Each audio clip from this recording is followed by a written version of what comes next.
जी, अस्सलाम वालेकुम पाकिस्तान। मैं हूँ आपका होस्ट दोस्त वसीम हसन। ताल्लुक मेरा एहसास फॉर लाइफ एनजीओ से है और फाउंडर मेंबर हूँ। इसके साथ-साथ आईसेप पाकिस्तान का मैं मेंबर हूँ और एडवाइज़र हूँ यूथ फोरम पाकिस्तान का। ख़वातीन-ओ-हज़रात, जैसा कि आप सब जानते हैं कि आईसेप पाकिस्तान ने ये पाकिस्तान में इनिशिएटिव लिया कि हमारे वो लोग जो प्रोफ़ेशनल्स हैं या जैसे जो सोशल वर्कर भी जो काम कर रहे हैं, लेकिन due to lack of knowledge वो प्रॉपर अंदाज़ में वो सही उन पर नॉलेज कन्वे नहीं हो पाता। तो एक बाकायदा हमने रेगुलर बेसिस पे जो एक सेशन शुरू किया है और आज भी हमारा जो सेशन है वो आप आईसेप पाकिस्तान चैप्टर के पेज पे भी देख सकते हैं, यूट्यूब चैनल पे भी देख सकते हैं, यूथ फोरम पाकिस्तान और बाकी फेसबुक पे भी देख सकते हैं। और मेरे लिए एज़ाज़ की बात है कि आईसेप पाकिस्तान ने मुझे उसके लिए बाकायदा सेलेक्ट किया और मुझे बहुत खुशी है कि आज मैं एक ऐसे प्रोफ़ेशनल के साथ बात करने जा रहा हूँ, जो पाकिस्तान में अगर ट्रीटमेंट की बात करें तो एक बड़ा नाम है। 2005 में बाकायदा तौर पर हमारे इस एडिक्शन ट्रीटमेंट की फ़ील्ड में तशरीफ़ लाए और बीए जब उन्होंने किया वो मैस कम्युनिकेशन में किया। लेकिन एमबीबीएस किया उन्होंने बाकायदा से फिर जब अब देखें कि ये टोटल एक मैस कम्युनिकेशन एक अलग डिपार्टमेंट है और जो मेडिकल डिपार्टमेंट टोटली डिफरेंट है। बट उनका जज़्बा, उनका जोश देखते हुए जब वो इस फ़ील्ड में आए, चूँकि हमारी यूथ को इसका सामना था, तो बाकायदा एक नोबल कॉज़ के तहत और एक मिशन के तहत आया कि मैंने पाकिस्तान के लोगों को, ख़ासकर यूथ को ठीक करना है। वो लोग जो ड्रग एडिक्ट हैं, स्पेशली उन लोगों को थोड़ा अवेयर भी करना है और उनका ट्रीटमेंट भी करना है। थोड़ा-सा मैं बता दूँ, एमबीबीएस है माशाल्लाह और आज के गेस्ट जो 2005 में बाकायदा इस फ़ील्ड में आए इन्होंने सिंध का जो हमारा मेडिकल कॉलेज है, वहाँ से बाकायदा एमबीबीएस की डिग्री हासिल की। फिर पाकिस्तान में हमारे लिए एज़ाज़ की बात ये है कि यूएनओडीसी के ये इसमें सर्टिफ़ाइड ट्रेनर होने के साथ-साथ आईकेप 2 जो है उसमें बाकायदा उनके पास सर्टिफ़िकेशन है और बहुत कम लोग ऐसे हैं जो जिनके पास ये सारी क्वालिफ़िकेशन होती हैं सर। हमेशा उन्होंने पाकिस्तान में ट्रीटमेंट के हवाले से जो काम किया ही किया है। इस वक़्त निशान रिहैब सेंटर है, पाकिस्तान का एक बहुत बड़ा अदारा है, जिसकी डिफरेंट ब्रांचेज़ हैं। उनके डायरेक्टर हैं और हमेशा पाकिस्तान की यूथ के लिए, इस कौम की बेहतरी के लिए कुछ ना कुछ वो सोचते रहते हैं। ख़वातीन-ओ-हज़रात, आज का जो मौज़ू से पहले मैं इंट्रोडक्शन कराना चाहूँगा, तारुफ़ कराना चाहूँगा, हमारे हर दिल अज़ीज़ शख्सियत हैं, डॉक्टर तलत हबीब साहब। सर, आपको वार्म वेलकम कहते हैं आज के इस प्रोग्राम में।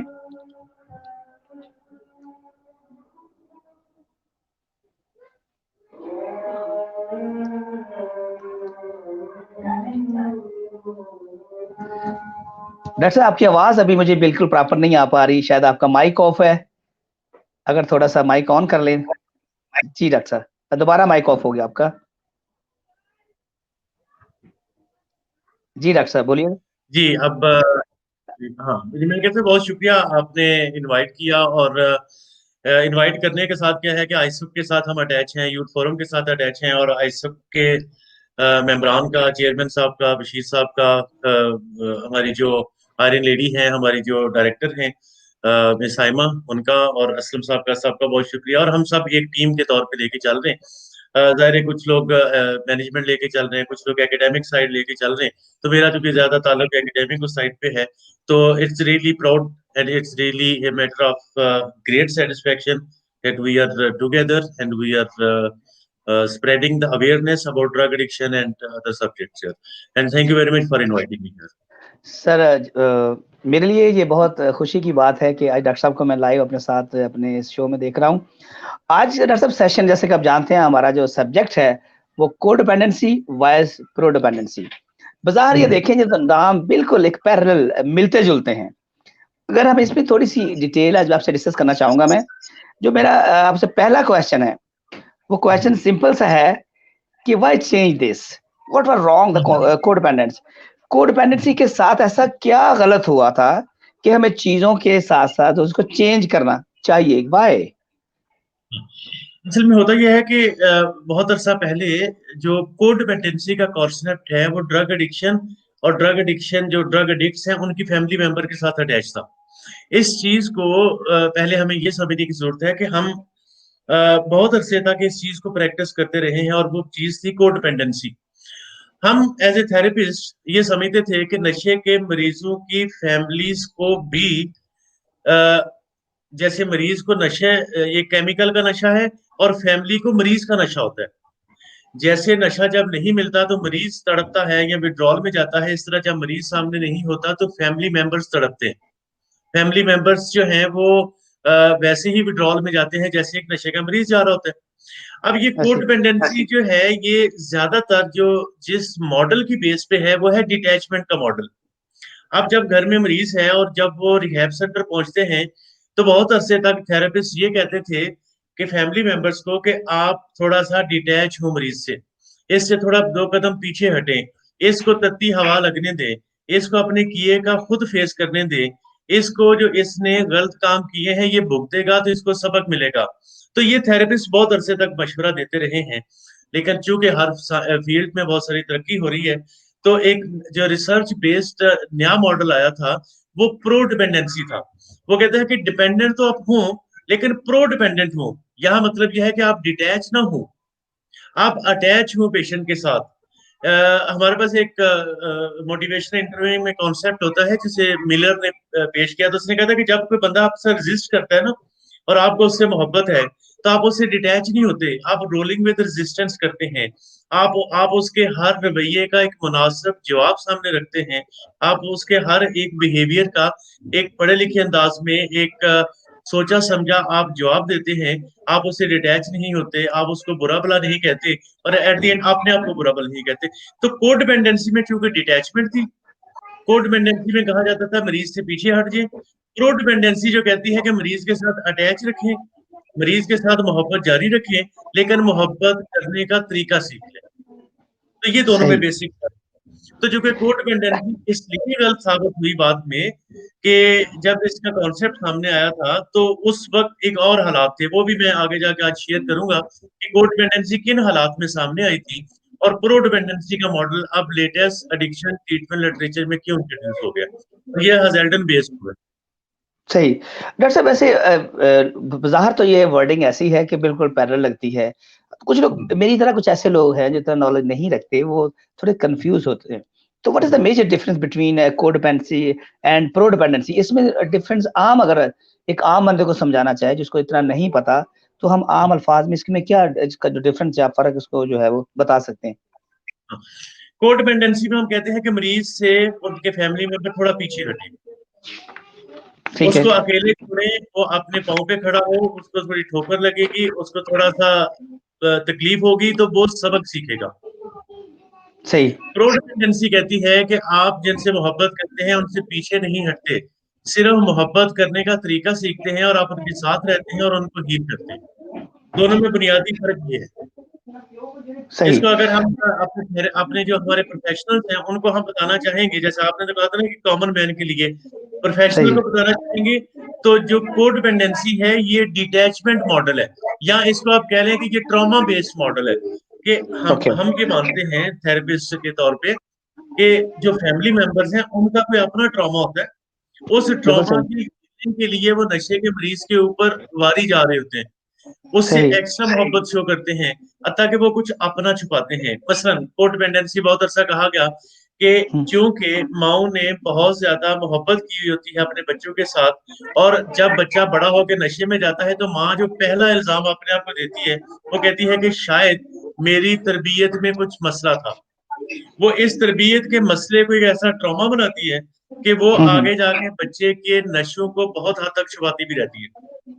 प्रो सही। डिपेंडेंसी कहती है कि आप छुपाएंगे नहीं, आप मरीज से दूर नहीं हटेंगे, आप मरीज के साथ रहेंगे, सिर्फ मोहब्बत करने का तरीका सीखेंगे, सही।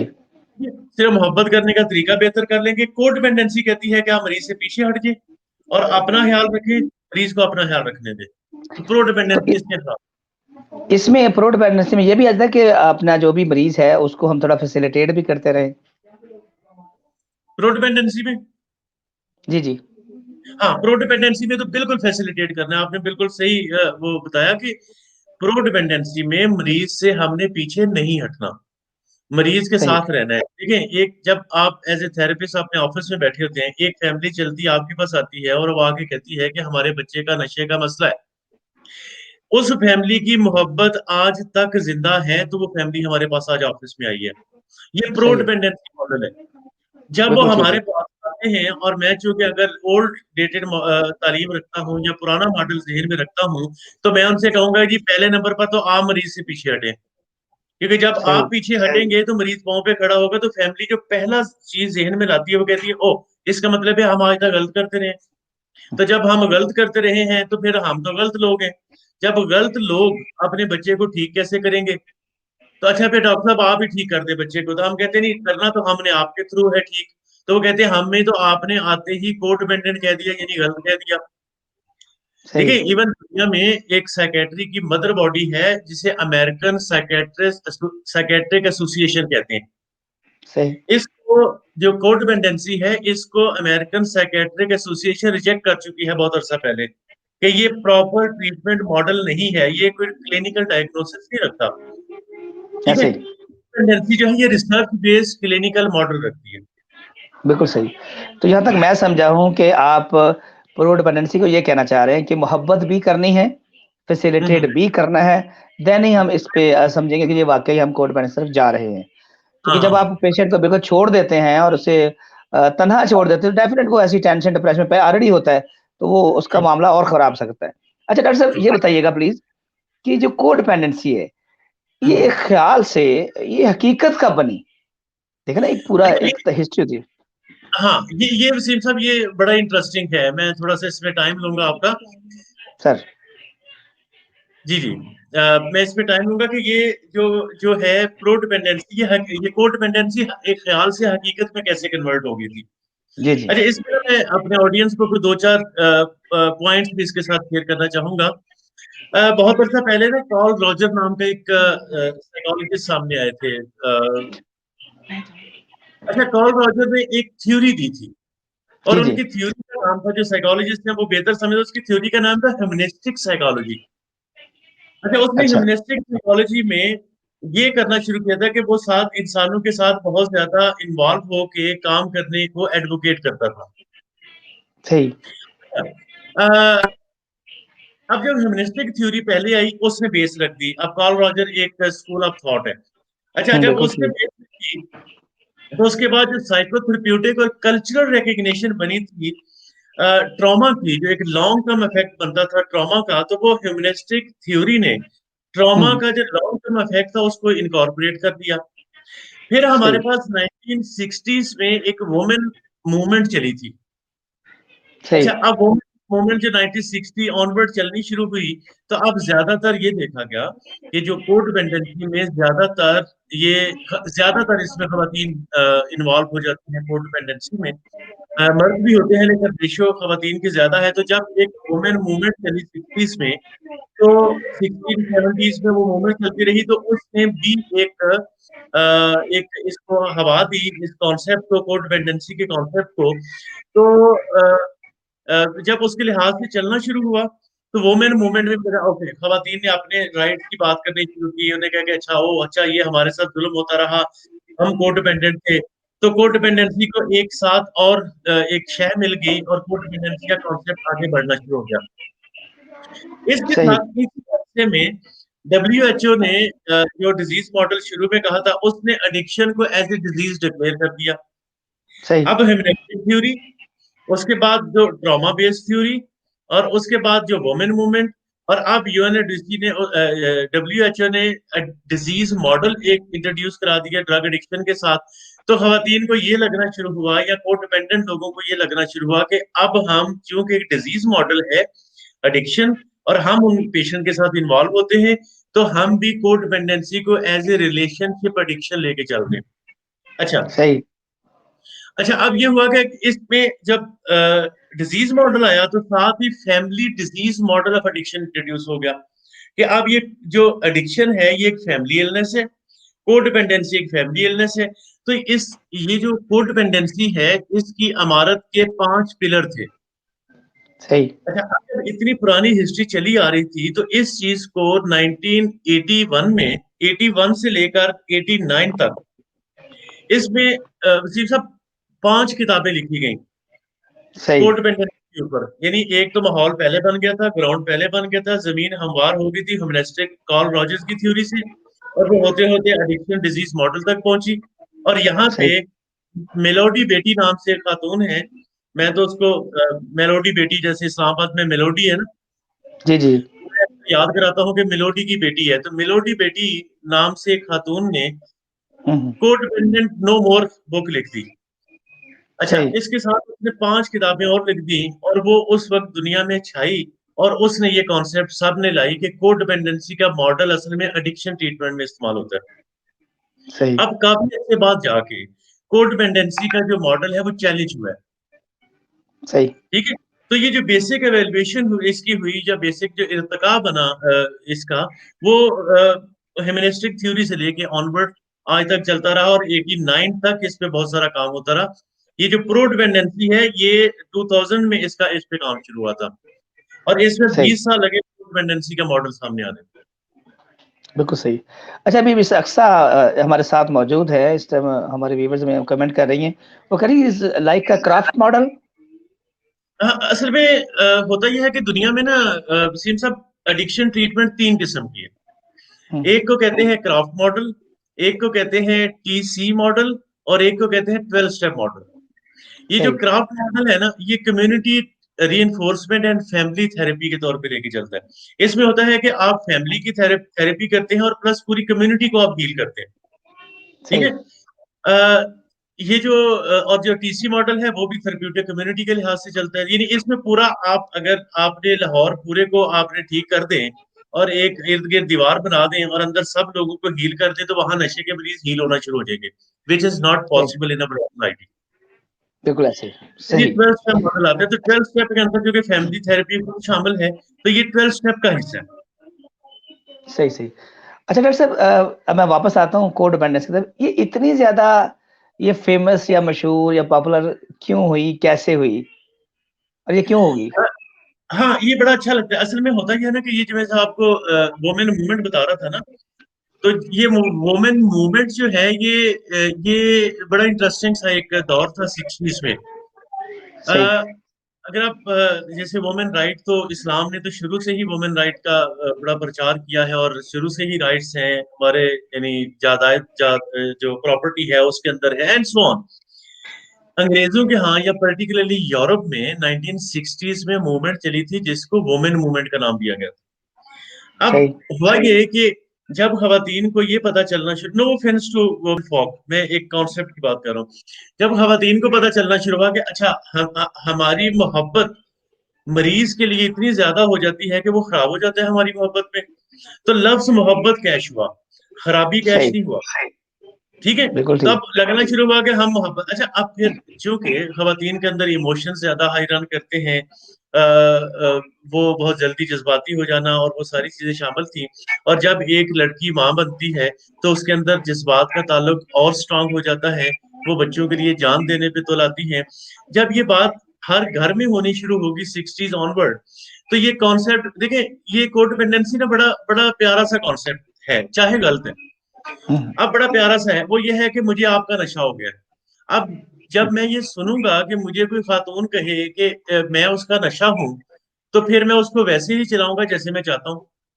ऐसे, तो बिल्कुल ऐसे। खवातीन को ये लगना शुरू हुआ कि हम किसी का नशा भी हो सकते हैं, या कोई दूसरा हमारा नशा भी हो सकता है। तो ये कॉन्सेप्ट उस वक्त असल में बेसिकली चला था। और फिर चूंकि उस वक्त इतना ज्यादा मीडिया पॉपुलर नहीं हुआ था, इतना ज्यादा अवेयरनेस नहीं आ रही थी, तो वो एक घर से दूसरे घर से, एक मोहल्ले से, फिर पूरे शहर में, फिर दूसरे मुल्क में, फिर इस तरह फैलना शुरू हुई।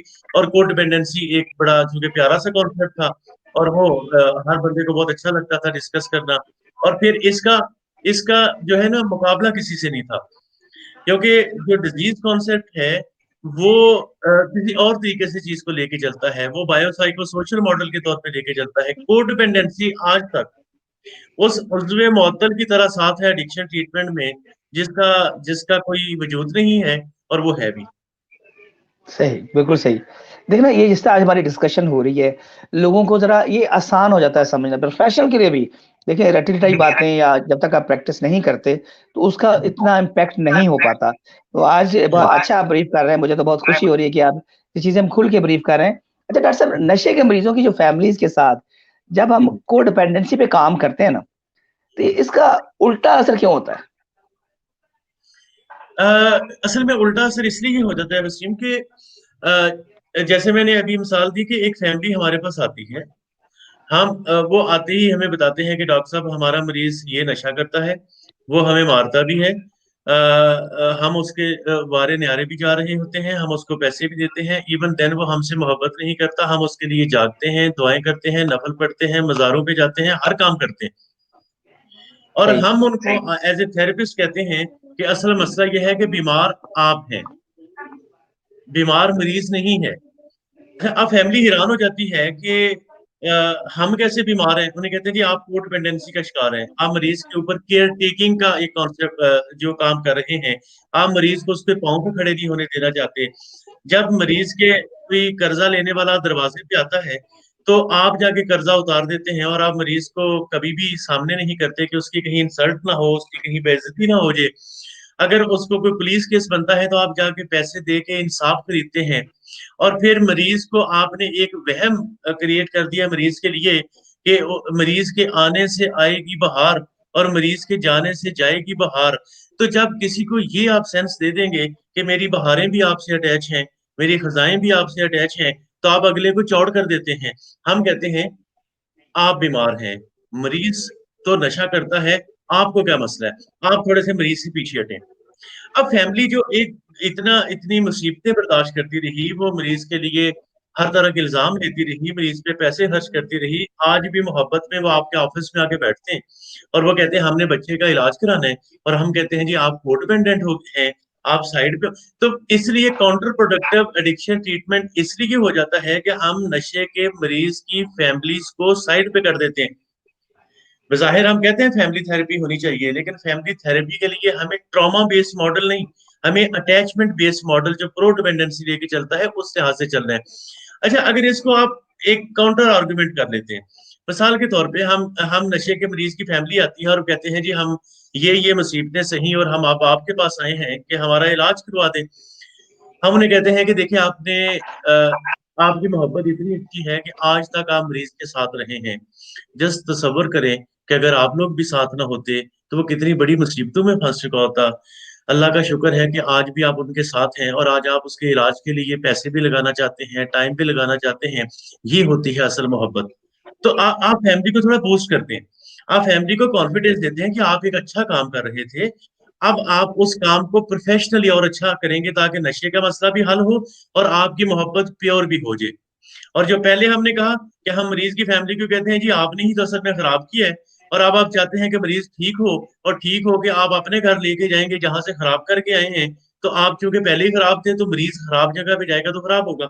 इसलिए काउंटर प्रोडक्टिव होती है एडिक्शन ट्रीटमेंट। मसलन जैसे हम बड़ा दावा करते हैं कि हम रीडिफाइन करते हैं एडिक्शन ट्रीटमेंट को।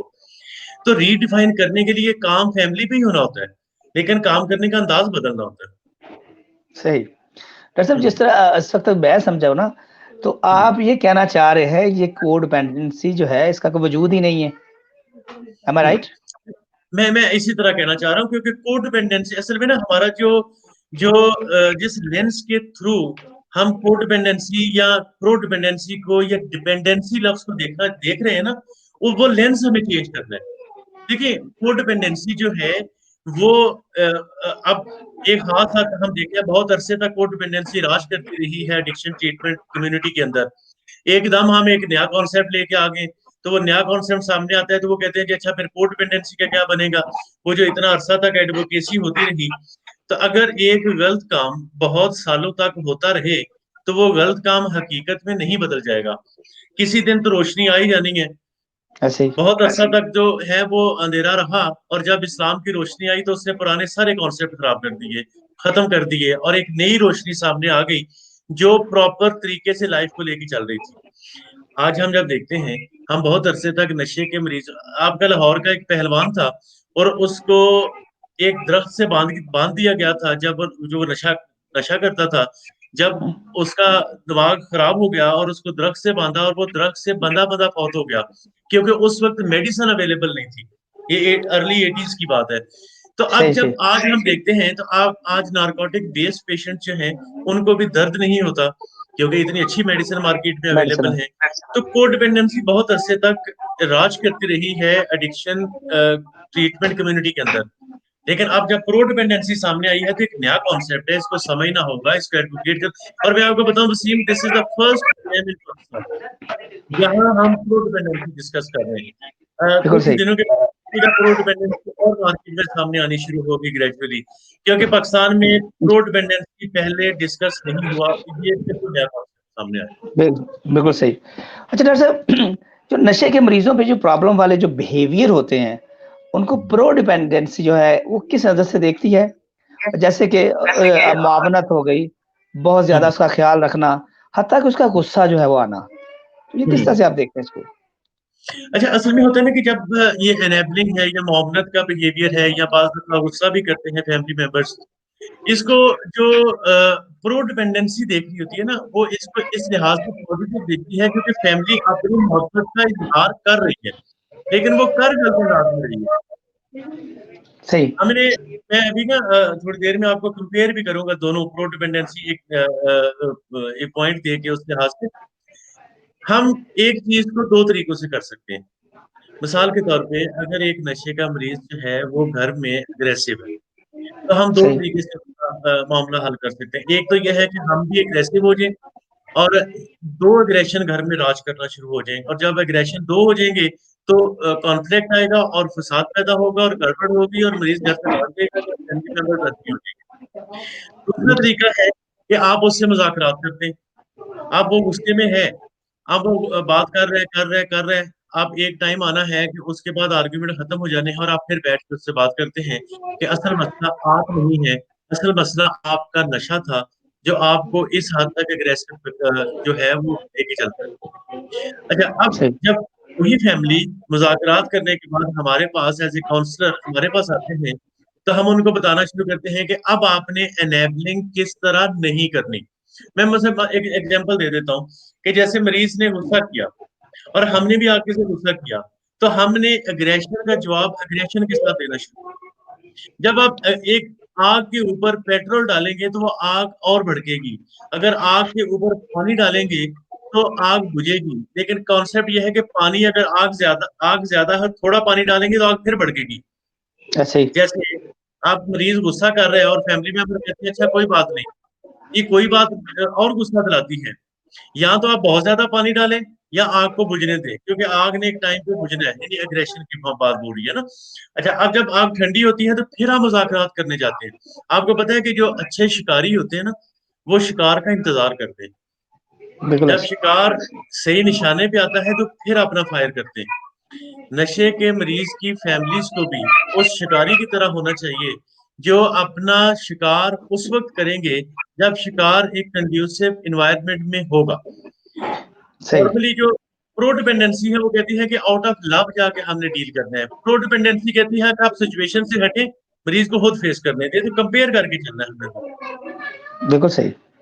हम्म अच्छा डॉक्टर साहब, ये बड़ी अच्छी बातें हो रही हैं जी। वैसे आम हमें अवेयर भी करना चाहिए, डिफरेंट लेक्चर में, सेमिनार्स में ये डिस्कस करना चाहिए।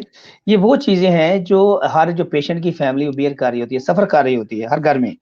लेकिन वो होता क्या है कि उनका रिएक्शन वही होता है कि वो जज़्बात से ही डील करते हैं। तब वाली बात ठीक है कि अगर हम जज़्बात से करेंगे तो वो उससे नफ़रतें भी फैलेंगी और वो हम्म पेशेंट जो है वो मज़ीद हाइपर होके उसके नुकसानात भी हो सकते हैं, फैमिली के भी हो सकते हैं। अच्छा, नशे के मज़ीरों से जो मरीज़ हैं, नशे के मरीज़ों के टिपिकल जो बिहेवियर और को जो प्रो डिपेंडेंस हैं, वो इसको कैसे टैकल करेगी? और बशमूल जज़्बाती उसका जो रद्द-ए-अमल है और उसकी जो मुआवनत है, जैसे आप फरमा रहे हैं, जी उसी से हम्म। मिलता-जुलता क्वेश्चन है, तो उसको किस तरह से वो देखेंगे?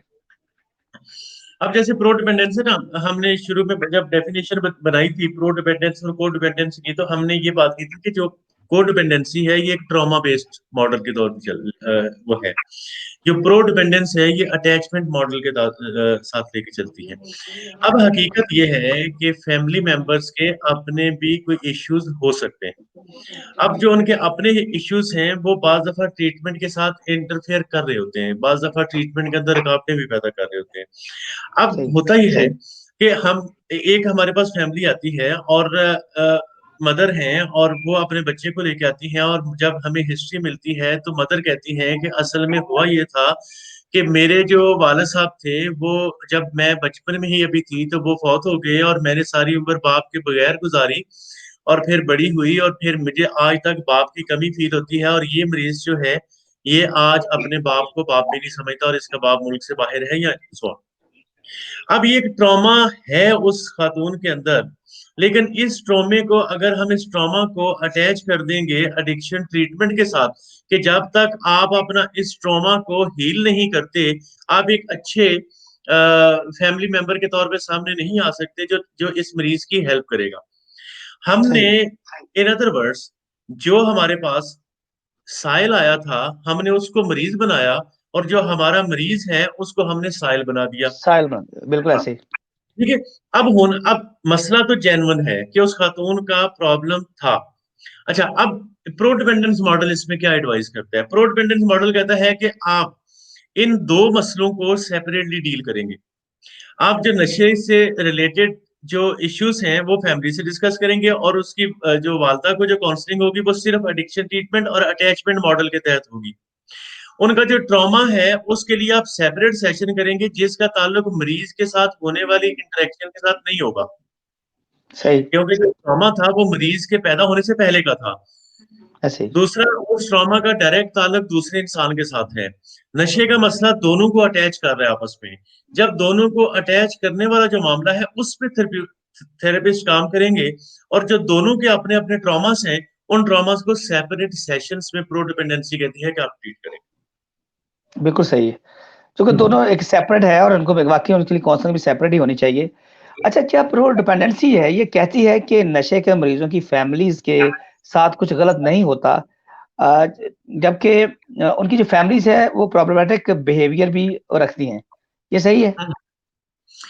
अ, असल में जो प्रॉब्लमेटिक है सच तो होता है, उस लिहाज से होता है, लेकिन प्रो डिपेंडेंसी उन दोनों प्रॉब्लम्स को सेपरेट देखना चाहती है। अच्छा, इसमें ना मैं आपको थोड़ा सा डिजीज कॉन्सेप्ट पे लेके चलता हूँ, कि डिजीज कॉन्सेप्ट ये कहता है कि जब लोग नशा करते हैं और नशा करने से उनके केमिकल्स चेंज होना शुरू होते हैं, केमिकल चेंज होने की बेस पे उनकी जो साइकोलॉजी चेंज होना शुरू होती है, उनका थॉट पैटर्न चेंज होना शुरू होता है। उस थॉट पैटर्न की बेस पे जो उनके मुंह से लफ्ज अदा होते हैं वो दूसरों को हर्ट करते हैं।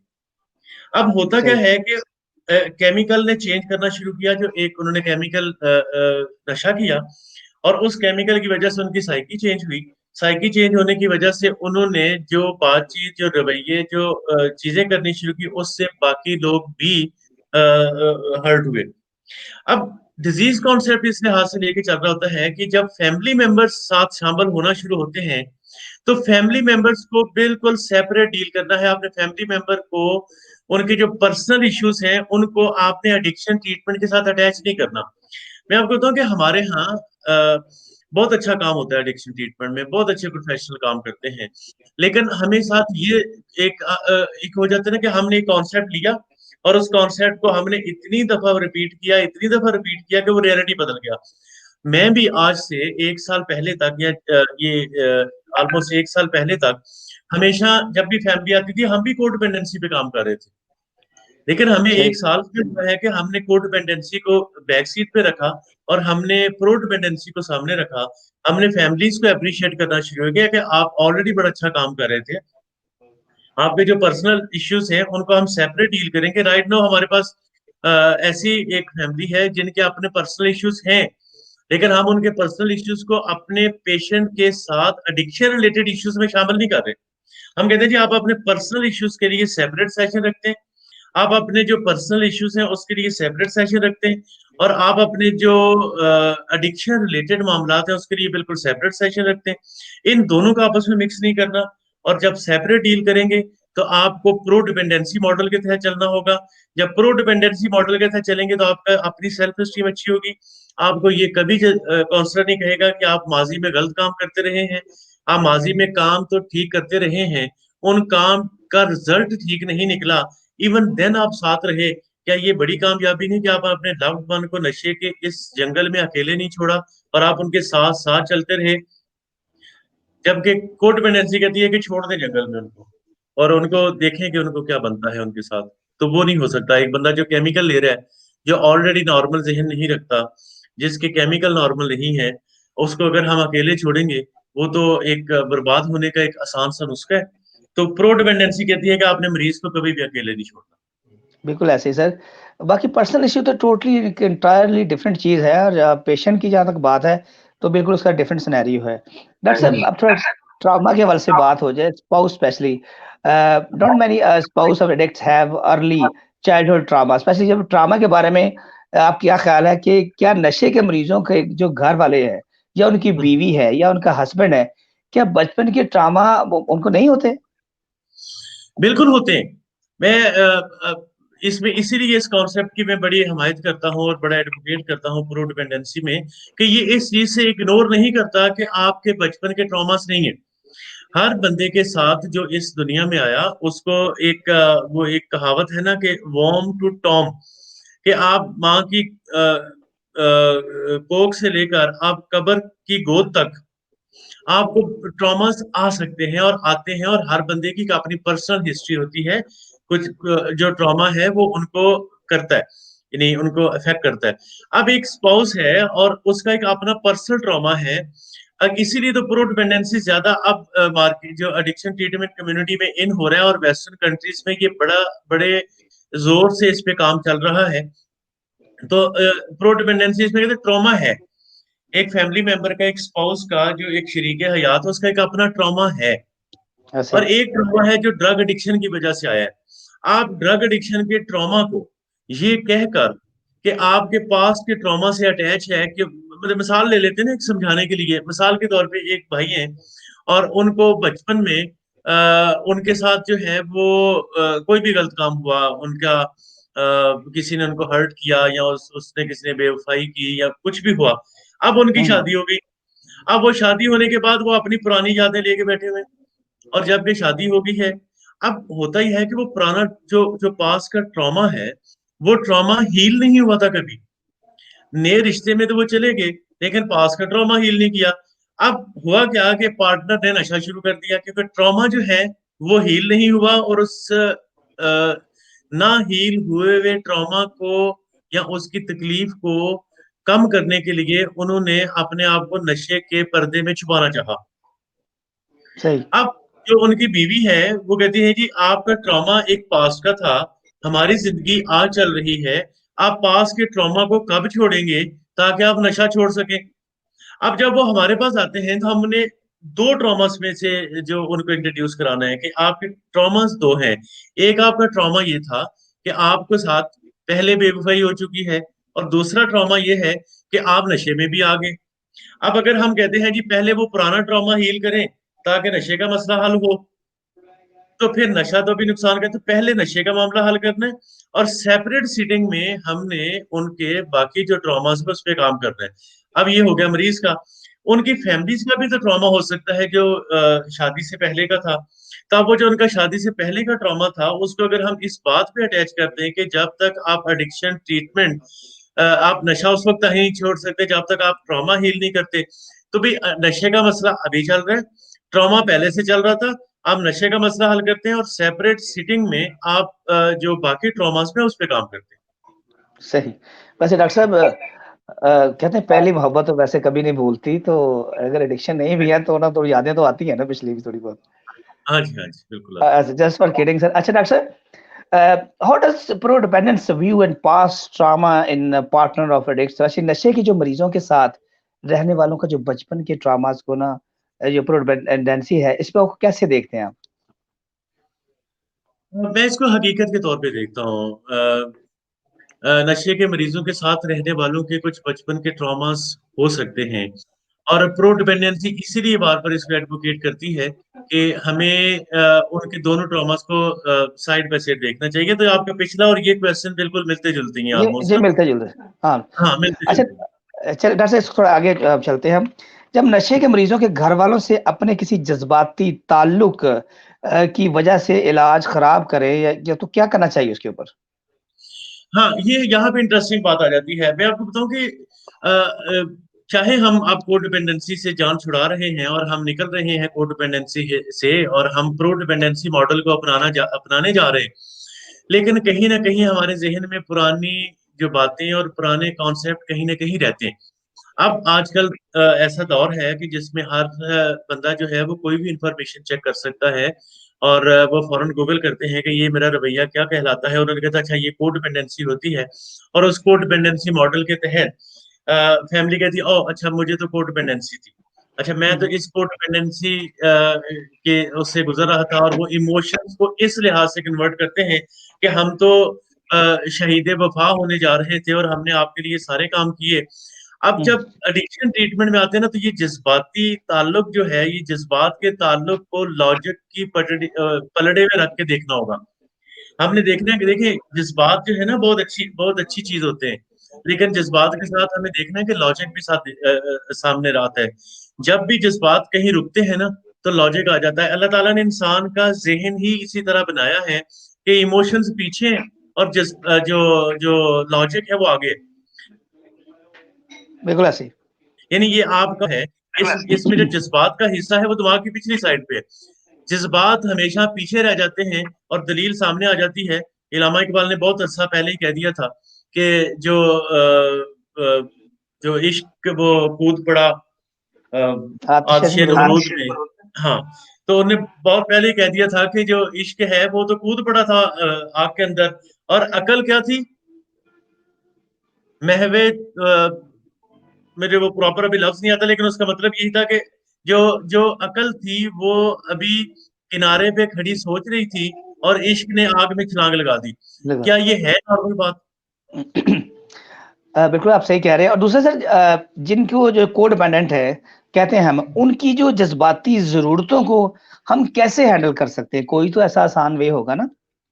हाँ, उनकी जज्बात को एक प्रॉपर रास्ता दिया जा सकता है। ये बड़ा इंटरेस्टिंग है इसमें ना, क्योंकि ये डेफिनेटली क्वेश्चन उठता है कि जी एक मरीज का ताल्लुक ही फैमिली का ताल्लुक ही जज्बाती है, तो अब आप उस जज्बात को ऐसा कौन सा रास्ता देंगे कि वो आराम से वहां से फ्लो कर सके। प्रो डिपेंडेंस मॉडल इसका हल ये बताता है कि जब आप मरीज के साथ रहते हैं, तो आपने उनके जो जो एबनॉर्मल बिहेवियर्स हैं उस दौरान आप उसके साथ रहे। अब इलाज में जब आप नॉर्मल रवैयों की तरफ वापस आएंगे, तो आप अपने वो पास के बहुत सारे हुए हुए वाकयात अच्छे लफ्जों के साथ आप मरीज को कन्वे कर सकते हैं, और अगेन बताते हैं कि हम आपको आपसे मोहब्बत इतनी है कि हम आपको छोड़ नहीं रहे, लेकिन हम आपके साथ अच्छे ताल्लुक से भी रहना चाह रहे हैं। और हम साथ आपको ये बताना चाह रहे हैं कि हमने आपको बुरे हालात में नहीं छोड़ा, तो हम आपको अच्छे हालात में क्यों छोड़ें। सही, क्योंकि मरीज को बार दफा लगता है कि मैंने बहुत तंग किया फैमिली को, सही। इलाज के बाद शायद मेरे घर वाले मेरे साथ सीधे मुंह बात नहीं करेंगे। यही कॉन्सेप्ट बार दफा मरीजों को रिलैप्स करवा देता है, बार दफा ट्रीटमेंट से भगाने का बायस बनता है। कि जब मरीज को ये लगता है कि मैं इतने खराब काम किए थे कि मुझे तो शायद घर वाले आप कबूल ही नहीं करेंगे, यहाँ आके डॉक्टर के सामने तो वो कह रहे होते हैं कि हमें बड़ा प्यार है, लेकिन मुझे पता है कि मोहल्ले में मेरी इतनी इज्जत नहीं रही आप। तो अब यहाँ पे जो है कि जब नशे के मरीज के साथ वो डील कर रहे होते हैं, तो उन्हें होता है कि ओके, जब हम बुरे हालात में इतने अच्छे तरीके से रह सकते हैं, अच्छे हालात में तो हम और अच्छे तरीके से रह सकते जी, बिल्कुल ऐसे सर। अच्छा डॉक्टर हैं। साहब, नशे के जो मरीज़ों के साथ जो करीबी ताल्लुक रखने वाले जो फैमिली मेंबर्स होते हैं, एक तो हम्म। उनके बारे में आपका क्या ख़्याल है? ख़ास तौर पर जिनको कोडिपेंडेंट कहते हैं? हम्म। अ, ज़ाहिर वसीम, ये चूंकि कोड डिपेंडेंसी का जो कॉन्सेप्ट है ना, ये इतना फेमस हुआ कि बार बार बीच में आपने देखा कि आना शुरू हो जाता है बार बार उस लिहाज से। हुँ, जितना भी करीबी ताल्लुक होगा नशे के मरीजों के साथ, तो वो रिलेशनशिप बड़ा स्ट्रांग हो जाता है। अब कोड डिपेंडेंसी में हमने एक पुरानी कहानी सुनी थी कि हम सब की दादियां अक्सर ये कहानी सुनाती थी कि एक शहजादी थी और उसकी जान किसी तोते में थी, और जब तोते का पर मोड़ते थे तो शहजादी का पर मुड़ता था। ये हमने कहानियां सुन के हम बड़े हुए हैं, और हमें ऐसे। ये लगता है कि हमारी जिंदगी में भी कोई शहजादी होगी, जब वो हमारा पर मुड़ेगा तो उसका मुड़ेगा। ऐसा हकीकत में नहीं हुआ, लेकिन उस वक्त हमें ये स्टोरियां बताई गई, और आज हमें लगता है कि हमारा पर मुड़ने से तो किसी का एक बाल भी का नहीं होता। अब यहाँ पे जब नशे के मरीजों के जो करीबी ताल्लुक रख रहे होते हैं ना, वो इलाज में से गुजरते हैं, प्रो डिपेंडेंसी मॉडल में से गुजरते हैं, तो उन्हें अंदाजा होता है कि हमें सिर्फ लॉजिक की बेस पे ताल्लुक रखना है, हमें मोहब्बत लॉजिक की बेस पे करनी है। को डिपेंडेंट की तरह इलॉजिकल मोहब्बत नहीं करनी। को डिपेंडेंट के सही पास कोई लॉजिक नहीं होता अपनी मोहब्बत को साबित करने का, प्रो डिपेंडेंट के पास साबित होता सही। है। तो डॉक्टर साहब, मेरी आवाज आप तक पहुंच रही है?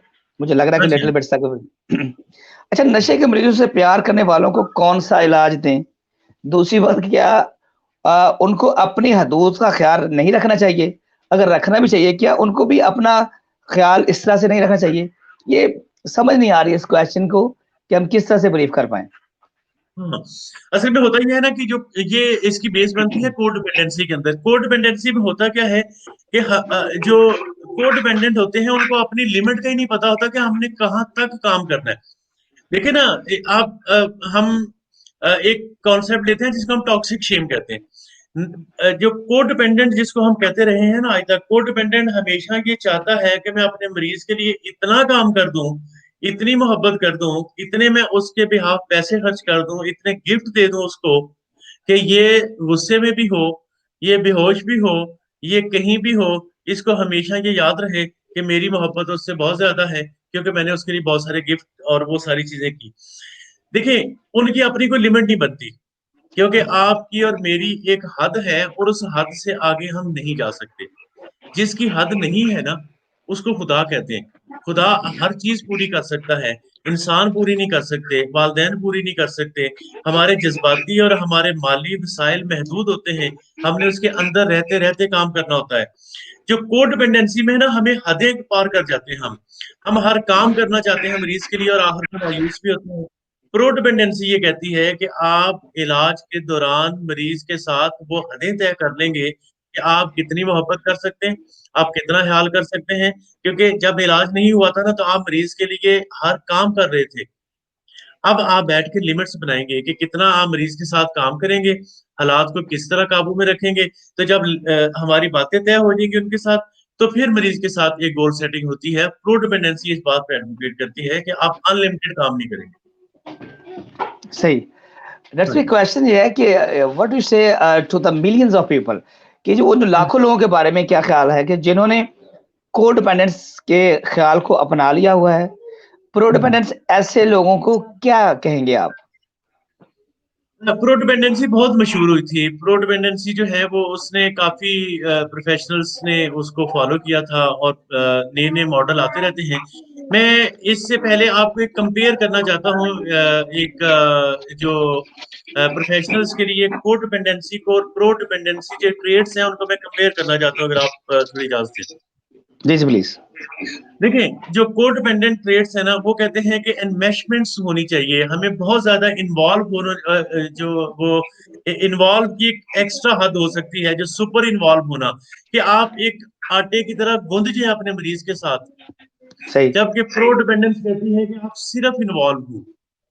यानी को सही डिपेंडेंसी कहती है कि आप में और मरीज के अंदर एक ऐसा ताल्लुक हो कि जिसमें यक जान दो कालक वाला हिसाब हो जाए। जबकि प्रो डिपेंडेंस कहती है कि आप सिर्फ मरीज के साथ इन्वॉल्व हो, इस हद तक इन्वॉल्व ना हो कि आप अपनी शनाख्त ही भूल जाए। सेकेंड नंबर पर को डिपेंडेंसी कहती है कि आप एक्सटर्नली फोकस करें चीजों को, कि आप देखें कि चीजें कहीं और से कोई चीज आपको ट्रिगर बन रहा है, कोई फोकस और चीज है। किसी और का ख्याल रखने का, जैसे मरीज है तो मरीज का ख्याल रखने की बात हो रही है, अपना ख्याल रखने की बात नहीं हो रही। जबकि जो प्रो डिपेंडेंस मॉडल कहता है, वो कहता है कि आप अपने वेलफेयर पे भी साथ साथ काम करना शुरू करें। को डिपेंडेंस एनेबलिंग का कॉन्सेप्ट देता है, वो कहता है आप हर तरह मरीज की मदद करनी शुरू करें। जबकि प्रो डिपेंडेंस सिर्फ सपोर्ट करने की बात करता है। जब को डिपेंडेंस जो है वो फियरफुल रहते हैं, वो डरे हुए रहते हैं अपने मरीज से। जबकि प्रो डिपेंडेंट जो है ये सिर्फ कंसर्न होते हैं। जो को डिपेंडेंट है, वो उनकी जो हेल्दी बाउंड्री नहीं होती मरीज के हवाले से, वो कोई एक हेल्दी बाउंड्री के अंदर काम नहीं कर रहे होते। जबकि प्रो डिपेंडेंस ये कहती है कि आप दूसरों का ख्याल तो करते हैं, लेकिन आप एक लिमिट रख के करते हैं। जो को डिपेंडेंट है, ये ना नहीं कह सकते।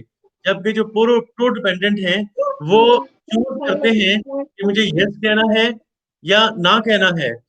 यानी को डिपेंडेंट ना नहीं कह सकते, और जो प्रो डिपेंडेंट है ये चॉइस होती है इनके पास। जो को डिपेंडेंट है वो उनके सर में हर वक्त नशा सवार रहता है, क्योंकि ये नशे की वजह से सब कुछ हो रहा है, ये सारे काम नशे की वजह से हो रहे हैं। जबकि प्रो डिपेंडेंट जो हैं वो अडिक्ट और फैमिली दोनों को बचाने की कोशिश कर रहे होते हैं। जो को डिपेंडेंट हैं ये डिनाइल में रहते हैं, ये इनकारी रहते हैं, ये खुद फरेबी में रहते हैं। जबकि प्रो डिपेंडेंट जो है they are unwilling to give up on loved ones. जो को डिपेंडेंट है ये गुस्सा शो करते हैं जब इनकी बात नहीं मानी जाती, इनका मरीज बात नहीं मानता, तो ये गुस्से में आ जाते हैं।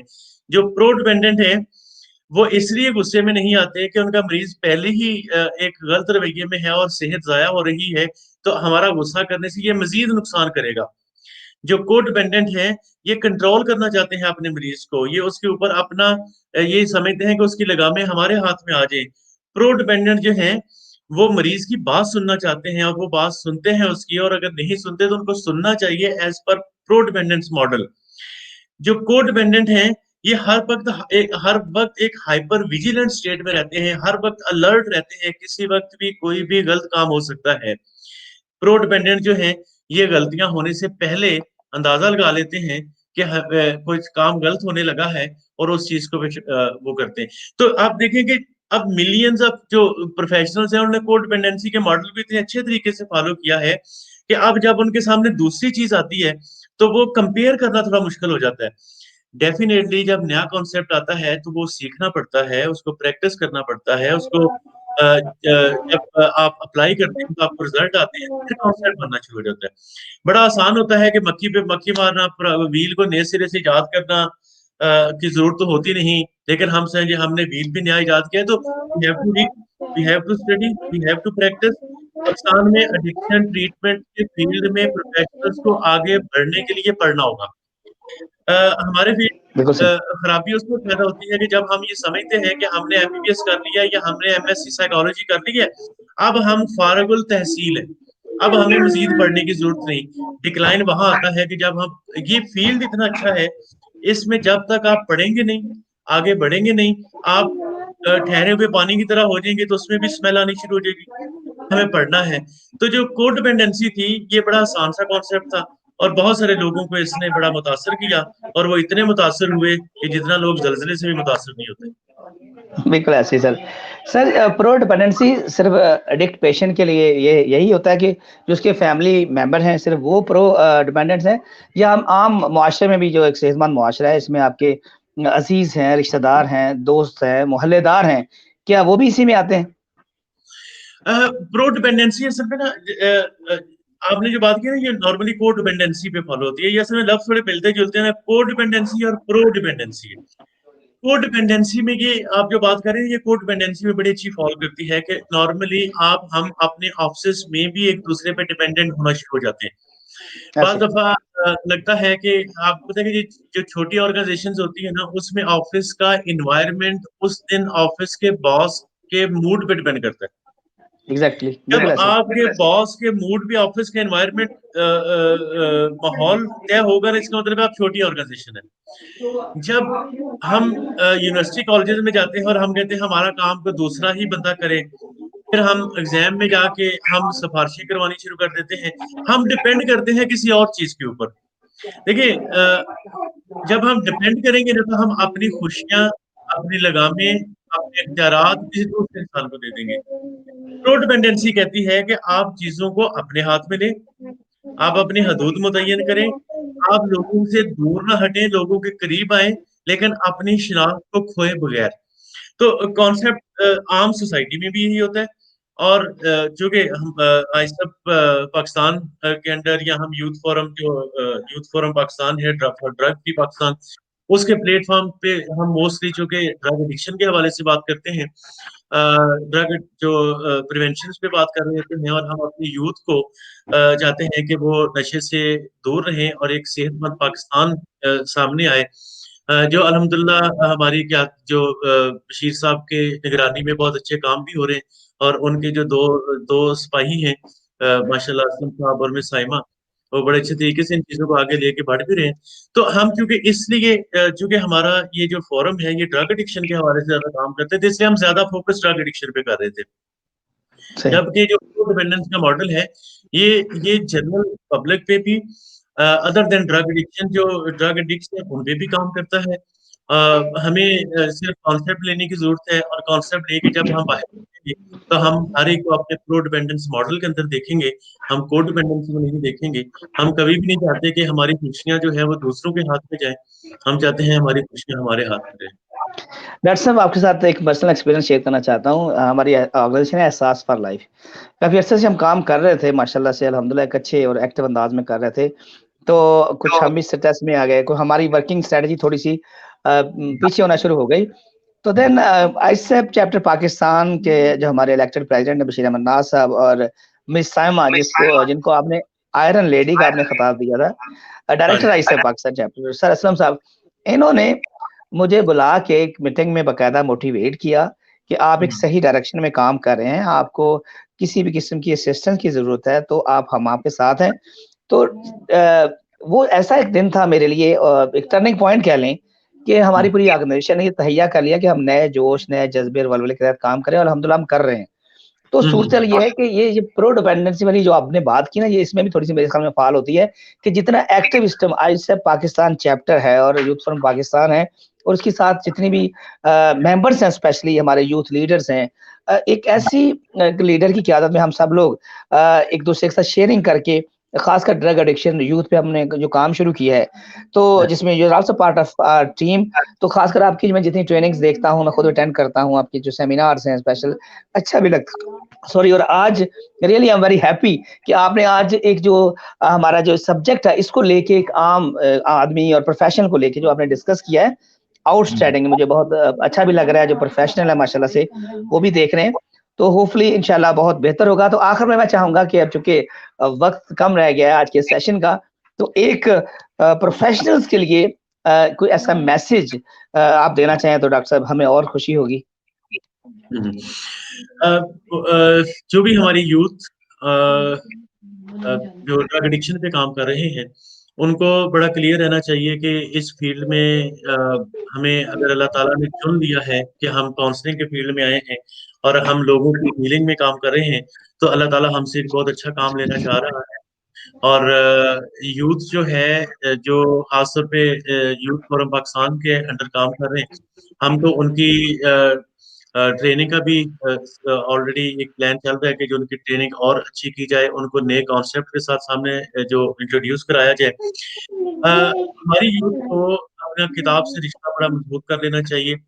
हम जिस फील्ड में हैं, इस फील्ड में हमें हमारे जो बेड के साथ जो साइड टेबल है उसके ऊपर किताबें होनी चाहिए, मोबाइल्स या आईपैड्स नहीं होने चाहिए। जब आप किताब पढ़ते हैं तो आपका दिमाग खुलता है, जैसे जिस्म को खाना चाहिए होता है, इस तरह दिमाग को लफ्ज़ चाहिए होते हैं। किताब से रिश्ता मजबूत करें, अपने प्रोफेशन से रिश्ता मजबूत करें, कोशिश करें कि रीडिंग की हैबिट अपनाएँ और अपने फील्ड से रेलेवेंट मटीरियल पढ़ते रहें। हाँ, अगर टाइम बचे तो और मटीरियल भी पढ़ें और always strive to make this nation better. At least अगर हम ज़िंदगी में अपने कुछ नशे के मरीज़ जो हैं उनको ठीक कर सकें, तो शायद इसके बदले अल्लाह ताला हमें यहाँ भी और आखिरत में भी हमारे दर्जात बुलंद करेगा और हमें अपना मैसेज किताब से रिश्ता मजबूत, keep on reading, keep on studying और keep on working for the youth of this nation. Doctor साहब थैंक यू वेरी मच आपने आज हमारे साथ शामिल हुए और जॉइन किया और हमने बहुत सारी बातें आपसे सीखी और इंशाल्लाह सीखते रहेंगे। अल्लाह ताला आपको सलामत रखे। ख़वातीन हज़रात आज से पाकिस्तान चैप्टर और यूथ फ्रॉम पाकिस्तान के जो कोलैबोरेशन से हम लोग जो एक काम करने जा रहे हैं यूथ के हवाले से, पहली बात मैं ये रिक्वेस्ट करना चाहूँगा कि आप लोग हमारे जितने भी लेक्चर्स हैं, हमारे सेशंस हैं, वो ज़रूर देखा करें और साथ-साथ कमेंट भी किया करें, शेयर किया करें। अब हमें यूट्यूब पे भी देख सकते हैं, फेसबुक पे भी देख सकते हैं और हम इस वक़्त पाकिस्तान में एक लीडिंग ऑर्गनाइज़ेशन है, जिसके साथ थाउज़ेंड्स लोग जो हैं वो जुड़े हुए हैं। आप भी हमारी यूथ फ्रॉम पाकिस्तान का हिस्सा बने, क्योंकि पाकिस्तान में ये वाहिद एक ऐसा अदारा है, आईसेप पाकिस्तान चैप्टर, जो अपनी मदद आपके तहत अभी तक हज़ारों हम डिफरेंट एक्टिविटीज़ कर चुके हैं, सिर्फ़ अपनी यूथ को एक सही समत में ले जाने के लिए। तो आज का सेशन भी उसी का एक पार्ट है, अपने प्रोफेशनल्स के लिए, आम लोगों के लिए। हमारे साथ डॉक्टर तलत साहब, पाकिस्तान के मोस्ट फेमस ये इस वक्त डॉक्टर्स भी हैं, प्रोफेशनल हैं और आप उन्हें अक्सर टेलीविजन पे देखते आएंगे, हमारे साथ है। डॉक्टर साहब का भी शुक्रिया और आप लोगों का भी बहुत शुक्रिया कि आप लोगों ने आज हमारे साथ टाइम स्पेंड किया। तो काइंडली अपना फीडबैक जरूर दिया करें, चूंकि आपकी बहुत सारी ऐसी आराय हैं, ऐसी तजावीज़ हैं, ऐसी सजेशन हैं, जिनकी वजह से हम अपने प्रोग्राम्स को और बेहतर भी करेंगे, अपने नेक्स्ट सेशन को भी। और आज एक और सेशन होने जा रहा है, होपफुली ये 6:30 पीएम शार्प होगा, वो भी ज़रूर देखिएगा। उसमें भी हमारे एक और बहुत ही कॉम्पिटेंट एंड प्रोफेशनल हमारे पास साथी मौजूद होंगे 6:30 पीएम शार्प। तो अपना ढेर सारा ख्याल रखें, आईसैप यूथ फोरम का हिस्सा बने और हम इंशाल्लाह हर सेशन में एक नए प्रोफेशनल के साथ हाजिर होंगे। तब तक अपने मेज़बान वसीम हसन को इजाज़त दीजिए।